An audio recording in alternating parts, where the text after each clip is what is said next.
Pria ini dengan anaknya datang ke sebuah pameran robot AI untuk melihat dan mencari robot yang bisa dipekerjakan di rumahnya. Bukan tanpa alasan pria ini datang ke pameran tersebut. Itu semua karena saat ini pria tersebut sangat direpotkan oleh pekerjaan rumah sementara dua anaknya juga masih kecil.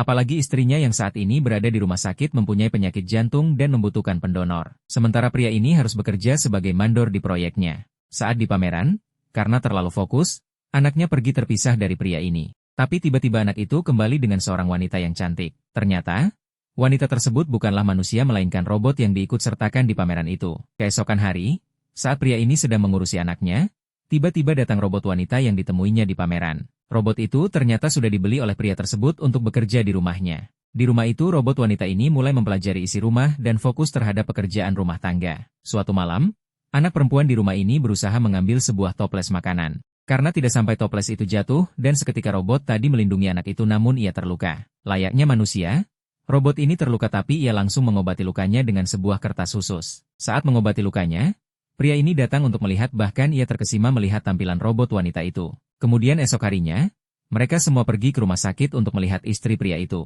Di tengah kondisi istrinya yang sakit, pria ini juga khawatir terhadap pekerjaannya. Hal itu dikarenakan adanya isu pengurangan karyawan untuk digantikan oleh robot pekerja. Pada malam di rumah, robot wanita ini mulai tertarik dengan pria ini. Ia mulai menebarkan pesonanya di hadapan majikannya yang saat ini tidak ditemani istrinya.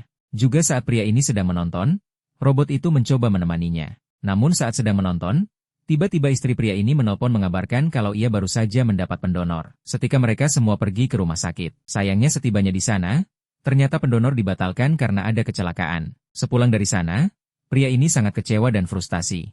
Robot wanita itu mencoba merayu majikannya dengan caranya sendiri. Sampai akhirnya, sesuatu terjadi pada mereka.